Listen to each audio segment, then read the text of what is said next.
guest got his start writing for Star Trek The Next Generation and later wrote for Deep Space Nine before moving on as a showrunner for Roswell and HBO's acclaimed but creepy Carnival.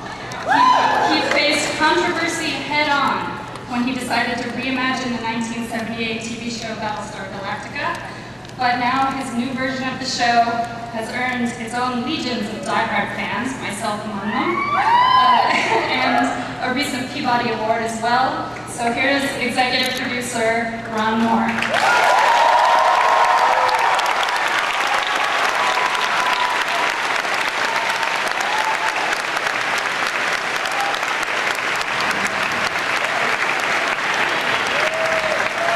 There's some security up here. Our next guest seems to have a thing for legendary and unusual heroes. He spent 6 years producing Hercules: The Legendary Journeys and developed its spin-off, Xena, Warrior Princess. He was an executive at USA Cable, and under his tenure there, they developed the hit detective show Monk. More recently, he executive produced the 4-hour BSG miniseries that launched the show, where he continues as a writer and executive producer. Please welcome David Icke.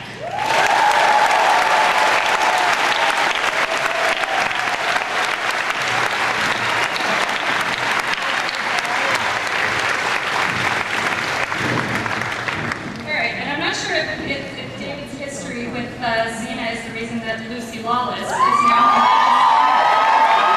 but we'll find out. Lucy joined the series last season as relentless TV reporter and Cylon Deanna Beers. And as we all know, the New Zealand native has built a career playing strong women. Notably, she spent 6 years kicking butt as Xena.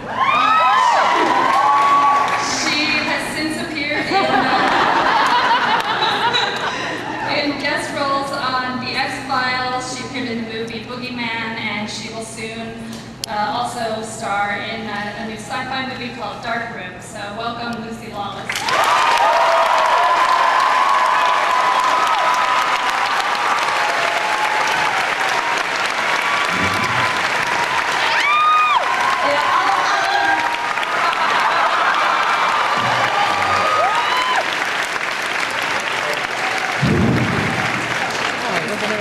Next, James Callis studied acting, won the Academy of Music and Dramatic Arts, and appeared in numerous West End productions. On film, he played Bridget's pal Tom in Bridget Jones's Diary and its sequel. And now on Battlestar, he plays the morally conflicted genius and current president of the 12 Colonies, Gaius Baltar.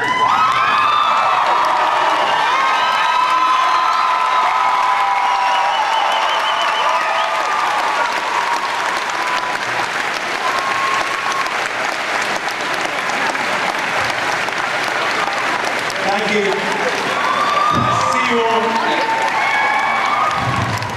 We'll see if he's going to tell us how he's going to get out of that mess he was left in the valley. So, finally, he's an actor, producer, director, and community activist. He's thrilled us in films like... Oh, God. Shoot, I did. I'm sorry. Already screwed up. It's just barely beginning. Okay, sorry about that. Our next guest has appeared in such films as X-Men 2 and I, Robot, as well as The Chronicles of Riddick. He's on TV, he's guest starred in The Dead Zone, but we know him best as Chief Tyrrell.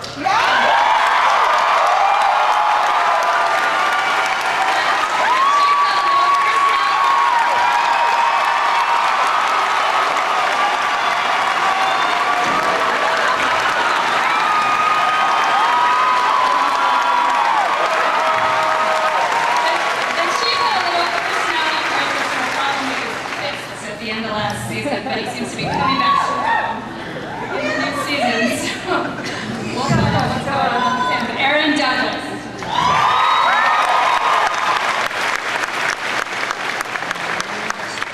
Now finally, back to the actor, producer, director, and community activist. He's been in films like Blade Runner, Selena, and Stand and Deliver, for which he earned an Oscar nomination for his role as Jaime Escalante.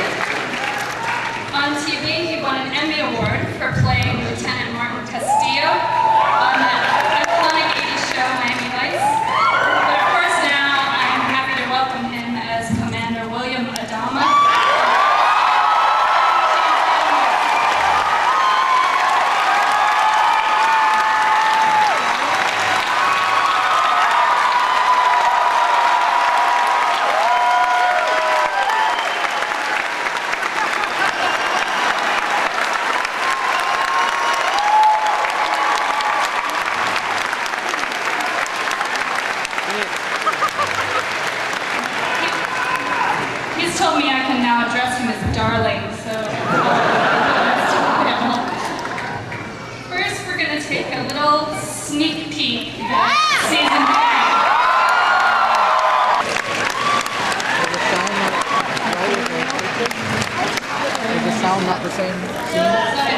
pretty excited to see what's going to happen in the new season.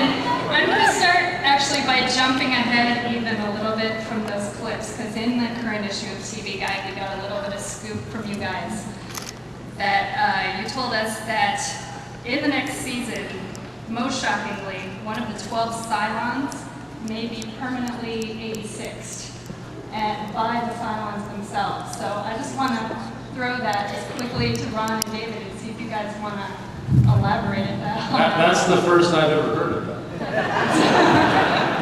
That was one of the Cylons. Oh yeah, I kill them all the time. It's true. There's a model that will be discontinued or boxed, as they say among the Cylons, and it is somebody that you know. And it won't happen at the beginning of the season. We won't get to that until fairly late in the run of the third season. We're telling a story that takes place almost entirely aboard the Cylon, one of the Cylon spaceships, over the course of the first 10 episodes of season 3. And you'll get to see the inside of the Cylon spaceship for the first time. We're going to explore sort of their society, how they live, what they're all about. One of our main characters will be on the Cylon spaceship with them. You can probably imagine who that is. And yeah, it's pretty exciting. It's a really interesting storyline. There's a lot of nudity. And, not the kind you want, but or well, the kind that some of you want. It's a pretty good story. Sounds great. All right, so backing up a little bit then to the season finale. Darling, Eddie. Adam was in a pretty tough place in the finale. You guys jumping away. He'd also sort of been put out to pasture once again. It was almost a return full circle, but it looked like from the clips that we've seen that Apollo and Adam are still going to have sort of a lot of tension in the relationship. I'm just wondering if you can talk about that a little bit. Yeah, basically, I just want to say, first of all, hello to everyone. This is my first convention in my life.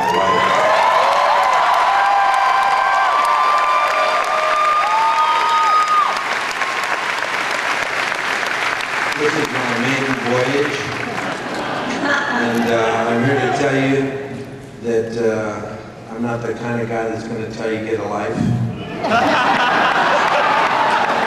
I think people that say that, But he's thinking it. I think people that say stuff like that should go get their assholes checked.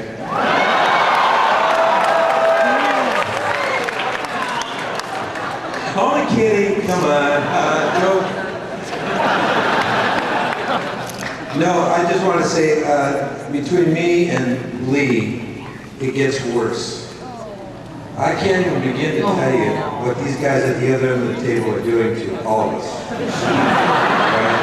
They have a real loving understanding of degradation to humankind. Sing it, sister. They love Cylons. I don't know what's wrong with these guys. The Cylons are... We like the good guys. We have all I can tell you is that what we saw at the end of the second season becomes the lighter moments. What's about to begin the third season. I'm not joking, okay? I'm known for being very serious, and I am very serious. And I will tell you right now, this is the darkest show